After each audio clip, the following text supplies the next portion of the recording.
Hello friends, स्वागत है आप सभी का आर्ट्स फैकल्टी चैनल पर। और इस वीडियो में हम हिस्ट्री के एक बेसिक कंसेप्ट को समझेंगे। ईसा पूर्व और ईस्वी के बीच में अंतर, यानी कि बीसी और एडी के बीच में जो डिफरेंसेस है उसे समझेंगे। अमूमन ये देखा गया है कि विद्यार्थियों में एडी और बीसी वाले कंसेप्ट को लेकर के डाउट रहते हैं, यानी कि ईसा पूर्व और ईस्वी के बीच में वो अंतर को नहीं समझ पाते हैं। तो इसे हम बहुत ही आसान तरीके से समझेंगे, एक पैटर्न के द्वारा समझेंगे। तो चलिए शुरू करते हैं। तो देखिए, ईसा पूर्व और ईस्वी। ईसा पूर्व यानी कि ईसा मसीह के जन्म से पहले, और ईस्वी यानी कि ईसा मसीह के जन्म से। तो अंग्रेजी में बीसी यानी कि बिफोर क्राइस्ट, यानी ईसा मसीह के जन्म से पूर्व, और एडी यानी कि एनो डोमिनी, इसका अर्थ होता है in the year of our lord, यानी कि हमारे ईश्वर के जन्म से। एडी का मतलब यहाँ पर आफ्टर डेथ नहीं होता है। यदि आप आफ्टर डेथ कहते हैं तो ये गलत माना जाएगा। एडी का मतलब एनो डोमिनी, यानी कि हमारे ईश्वर के जन्म से। ठीक है, अब ये जानते हैं कि बीसी और एडी का कंसेप्ट किसने दिया। ठीक है, तो एक मॉन्क भिक्षु थे, डायनोसियस एग्जिग्यूस। इस व्यक्ति ने 525 एडी में, यानी कि 525 ईस्वी में, आज से 1500 साल पहले, ये बीसी और एडी का कंसेप्ट दिया था, यानी कि ईसा पूर्व और ईस्वी का कंसेप्ट। यहाँ तक क्लियर है जी। अब देखते हैं कैलेंडर को। तो देखिए, कैलेंडर जो है अमूमन विश्व के सभी देशों के पास होते हैं। उस कैलेंडर के द्वारा हर एक देश अपना राष्ट्रीय कार्यक्रम, अपने धार्मिक कार्यक्रम जैसे होली, दिवाली या फिर अन्य जो राष्ट्रीय त्यौहार है वो मनाते हैं, सरकारी छुट्टियां मनाते हैं। वो सब किसके बिहाफ पे करते हैं? तो वे करते हैं अपने कैलेंडर के बिहाफ पे। ठीक है, तो बहुत सारे देशों का कैलेंडर है, जैसे कि चीन का अपना कैलेंडर है। वर्तमान समय में पूरे विश्व में ग्रेगोरियन कैलेंडर प्रचलित है। इससे पहले वहाँ पर रोमन कैलेंडर देखने को मिलता था। इसी तरह भारत में भी शक संवत, विक्रम संवत देखने को मिलता है। इस्लाम धर्म में देखें तो हिजरी कैलेंडर चलता है। तो इस प्रकार से सभी देशों के लगभग अपने अपने कैलेंडर है, लेकिन वर्तमान विश्व में ग्रेगोरियन कैलेंडर बहुत ही ज़्यादा प्रसिद्ध है। और भारत में भी इस कैलेंडर को मान्यता मिली हुई, यानी कि भारत में भी इस कैलेंडर को फॉलो किया जाता है। तो देखिए, ये जो ग्रेगोरियन कैलेंडर है वो कब आता है अस्तित्व में? 1582 ईस्वी में इटली के एक कैथोलिक चर्च के पोप हुआ करते थे, पोप ग्रेगरी 13। उनके द्वारा 1582 ईस्वी में ये ग्रेगोरियन कैलेंडर पेश किया गया था। हालांकि ग्रेगोरियन कैलेंडर ये पोप ग्रेगरी के नाम पर ही रखा गया है, इसीलिए इसको ग्रेगोरियन कैलेंडर कहते हैं। तो 1582 ईस्वी में ये कैलेंडर आता है। ठीक है जी। अब देखिए, यहाँ पर ये जो ग्रेगोरियन कैलेंडर है, इसमें ईसा मसीह के जन्म को अपना आधार माना गया, यानी कि ईसा मसीह के जन्म को वो कैलेंडर अपना आधार मानता है, यानी कि बेस मानता है, स्टार्टिंग पॉइंट मानता है। यानी कि ये जो कैलेंडर है वो मान लीजिए ईसा मसीह के जन्म से शुरू होता है। आया तो ये 1582 ईस्वी में है, लेकिन इन्होंने इस कैलेंडर की शुरुआत कौन से सन से मानी है? यानी कि 1 ईस्वी से, ईसा मसीह के जन्म से माना है। ठीक है, तो यहाँ तक क्लियर होगा कंसेप्ट। अब हम आते हैं अपने इस पैमाने पर, इस स्केल पर। ठीक है, अब मान लेते हैं कि ये एक पैमाना है, एक स्केल है, और इसमें जो मध्य पार्ट है, यानी कि जो मध्य भाग है, उसको मान लेते हैं सेंटर पॉइंट, यानी कि केंद्र बिंदु, या इसको मान लीजिए ये है 0 पीरियड। हालांकि 0 पीरियड होता नहीं है, लेकिन हिस्ट्री के टाइमलाइन को समझने के लिए ये मान के चलते हैं 0 पीरियड। अब ये 0 पीरियड जो है वो बर्थ ऑफ जीसस क्राइस्ट को डिनोट करता है। ठीक है, चूँकि आप सभी को पता होगा कि हिस्ट्री में बताया जाता है कि ईसा मसीह का जन्म 1st सेंचुरी में हुआ। तो आज से 2000 वर्ष पहले ईसा मसीह का जन्म हुआ था, और वो माना जाता है कि पहली ईस्वी में इनका जन्म हुआ था, और इनकी मृत्यु 32 ईस्वी में हुई थी, यानी कि इनको सूली पर चढ़ाया गया था 32 ईस्वी में। कहीं कहीं अलग भी समय मिलता है, लेकिन 32 ईस्वी अमूमन प्रचलित है। तो देखिए, यहाँ पर 0 पीरियड, यानी मान लेते हैं कि 1 ईस्वी में इनका जन्म होता है, तो 32 ईस्वी में इनकी मृत्यु हो जाती है, इनको सूली पे चढ़ा दिया जाता है। तो ये 1st सेंचुरी हुई, यानी कि 1 सदी में 100 वर्ष होते हैं, तो 1st सेंचुरी के हुए। और फर्स्ट सेंचुरी यानी कि ईसा मसीह का जन्म, और इसीलिए ग्रेगोरियन कैलेंडर ने ईसा मसीह को अपना बेस मान लिया। ठीक है, स्टार्टिंग पॉइंट यहाँ तक कंप्लीट होगा। उसके बाद जो ईसा मसीह का जन्म है वो पहली ईस्वी में हुआ, तो यहाँ से जो ईयर शुरू होगा, यहाँ से जो वर्ष शुरू होगा, जैसे कि 1 ईस्वी, 2 ईस्वी, 3 ईस्वी, 4 ईस्वी, 5 ईस्वी, ऐसे ही 10 ईस्वी होगा, फिर 20, 30, 40, 50, 100 ईस्वी। तो इस तरह से ये असेंडिंग ऑर्डर में चलेंगे, यानी कि आरोही क्रम में चलेंगे, इसमें प्लस होता चला जाएगा। ठीक है, और इसमें जुड़ता चला जाएगा, यूँ समझ लीजिए, ऐड होता चला जाएगा। तो ऐसे ही 500 ईस्वी, 501, 502, 503 ईस्वी, फिर 1000 ईस्वी, ऐसे ही 1500 ईस्वी, 1600, 1700 ईस्वी, 1800 ईस्वी, फिर 1900 ईस्वी, फिर 1901, 1902, ऐसे ही चलते चलते 2000 ईस्वी आ जाएगा, फिर 2001 ईस्वी, 2002 ईस्वी, और आज वर्तमान में 2025 ईस्वी चल रहा है। और आगे भी ये 2026, 2027, 2028 ऐसे ही चलता चला जाएगा ईस्वी। ठीक है, तो यहाँ तक कंसेप्ट क्लियर है ये ईस्वी वाला। तो इधर जो है वो एक वर्ष से जो शुरू होगा वो हमेशा असेंडिंग में चलेगा, यानी कि बढ़ते क्रम में चलेगा। ठीक है, प्लस होता चला जाएगा। अब देखिए इधर वाले पार्ट को, यानी कि ईसा मसीह के जन्म से पहले वाले हिस्से को। तो इधर का जितना भी वर्ष होगा वो सब डिसेंडिंग ऑर्डर में आएंगे, यानी कि घटते क्रम में, अवरोही क्रम में। ठीक है, तो वहाँ पर जितना भी वर्ष ले जाइए आप आगे, चाहे वो 1 करोड़ वर्ष हो, चाहे 4 करोड़ वर्ष हो, चाहे 4 अरब वर्ष हो, वो सब घटते हुए आएंगे, और घटते हुए आते आते यहाँ पर 0 पीरियड में आ जाएंगे, यानी कि यहाँ पर आकर के रुक जाएंगे। यहाँ पर बर्थ जो है जीसस क्राइस्ट का, यहाँ आकर के ये एकदम 0 हो जाएगा। ठीक है, तो अमूमन माना जाता है कि 4.5 अरब वर्ष पहले इस पृथ्वी का जन्म हुआ।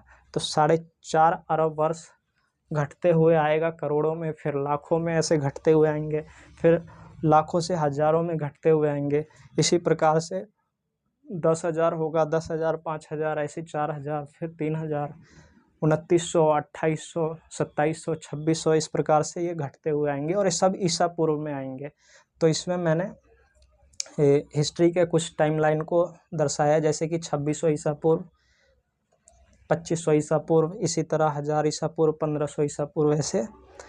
तो यहाँ पर देखिए 2600 ईसा पूर्व से घट के ये 2500 ईसा पूर्व आएगा, फिर 2500 से घट के ये 1900 ईसा पूर्व, फिर इसी तरह से ये 1500 ईसा पूर्व, फिर 1000 ईसा पूर्व, इसी प्रकार से घटते हुए 500 पे आएगा, 300, 200, 100, फिर 99, 98, ऐसे घटते हुए ये सीधा आ जाएगा 10 पे, 10 से 9, 8, 7, 6, 5, और इसी तरह ये 1 ईसा पूर्व पे आ जाएगा, और फिर ये 0 पीरियड कहलाएगा।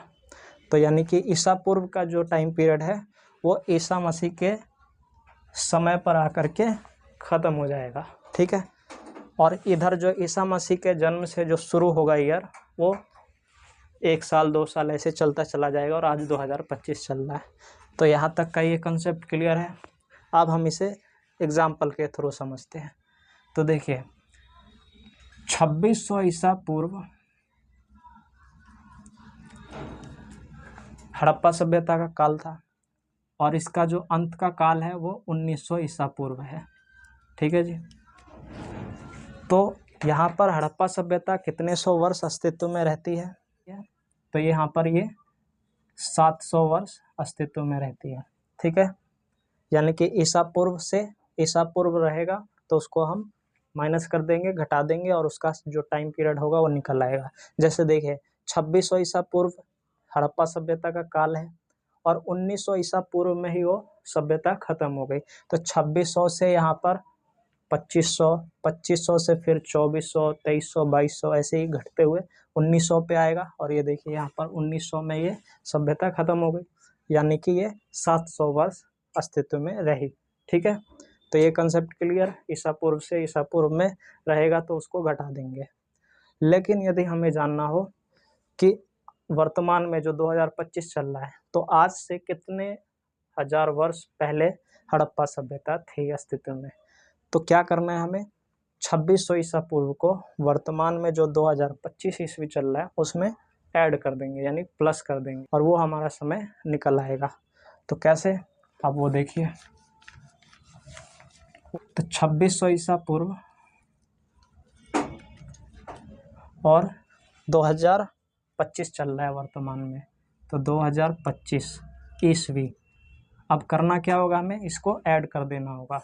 तो यहाँ पर देखिए 5, 2, 6 और 2 और 2 4, 4625 वर्ष पहले ये हड़प्पा सभ्यता अस्तित्व में रही। क्लियर होगा, अब समझ में आ गया होगा। अब देखिए और एग्जाम्पल लेते हैं।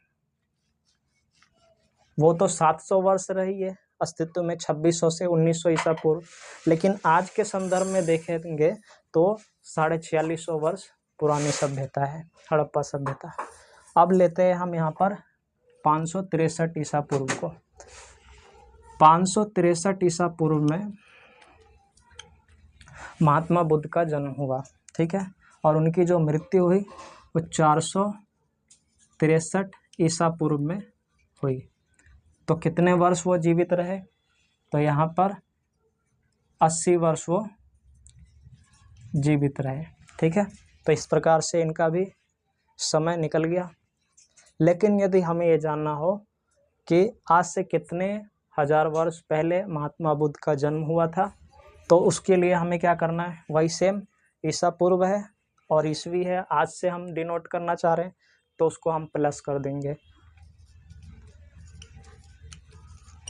किसका है टाइम पीरियड, चंद्रगुप्त मौर्य का। चंद्रगुप्त मौर्य का जो शासनकाल 321 ईसा पूर्व माना जाता है। और आज के संदर्भ में देखें तो कितने 100 वर्ष पहले चंद्रगुप्त मौर्य ने शासन किया था, तो आज चल रहा है 2025 ईस्वी, ठीक है। तो इसको हमें क्या कर देना है, ऐड कर देना है। 5 और 1 6, 2 और 2 4, 3, 2346 वर्ष पहले चंद्रगुप्त मौर्य ने यहाँ पर शासन किया था, ठीक है। देखते हैं ईस्वी से ईस्वी का एग्जाम्पल, ठीक है। तो देखिए 1600 ईस्वी में ईस्ट इंडिया कंपनी आती है भारत में और आज चल रहा है 2025। तो हमें ये जानना हो कि आज से कितने 100 वर्ष पहले ईस्ट इंडिया कंपनी भारत में आई। तो इसके लिए हमें 2025 ईस्वी आज चल ही रहा है और 1600 ईस्वी में ये ईस्ट इंडिया कंपनी आती है। तो इसको हमें क्या कर देना है, घटा देना है, माइनस कर देना है, तो वो निकल कर के आ जाएगा। जैसे कि 5, 2, 10 में से 6 गए 4 और ये कट। 425 वर्ष पहले ईस्ट इंडिया कंपनी भारत में आई थी। जैसे कि 1869 ईस्वी में महात्मा गांधी का जन्म होता है और आज वर्तमान में चल रहा है 2025 ईस्वी। तो हमें ये जानना है कि आज से कितने 100 वर्ष पहले महात्मा गांधी का जन्म हुआ, तो आपको घटा देना है 2025 में से 1869 को, तो वो समय निकल आएगा कि कितने 100 साल पहले महात्मा गांधी का जन्म हुआ था, ठीक है। इसी प्रकार मान लेते हैं कि आपका जन्म होता है 2003 में, 2003 ईस्वी में, ठीक है, और आज चल रहा है 2025 ईस्वी। तो आपको अपना आयु निकालना हो तो क्या कर देंगे आप, 2025 में से 2003 को माइनस कर देंगे, तो उसमें वो आपका आयु निकल आएगा, ठीक है। अब इन सब के बावजूद भी ना समझ में आया हो तो मैं एक ट्रिक देता हूँ, उसको आप याद रखेंगे, हमेशा के लिए ये क्लियर रहेगा। यदि ईसा पूर्व रहेगा तो आपको सीधा घटा देना है, ठीक है। ईस्वी से ईस्वी रहेगा तो आपको घटा देना है, यानी दोनों कंडीशन में ईसा पूर्व से ईसा पूर्व रहे तो भी घटा देना है और ईस्वी से ईस्वी रहे तो भी घटा देना है। लेकिन ईसा पूर्व से ईस्वी आता है तो आपको यहाँ पर प्लस कर देना है, ठीक है। तो ये 3 कंडीशन बनते हैं और इस 3 कंडीशन को आप याद रखेंगे और इसके थ्रू आप अपना टाइम पीरियड निकाल लेंगे, ठीक है जी। फिर भी कोई डाउट रह गया हो तो आप कमेंट कर सकते हैं, उसका आंसर दिया जाएगा। वीडियो अच्छी लगी हो तो लाइक करें और चैनल को सब्सक्राइब करें 11th 12th क्लास के हिस्ट्री, पॉलिटी, ज्योग्राफी के लिए। मिलते हैं नेक्स्ट क्लास में। Thanks for watching.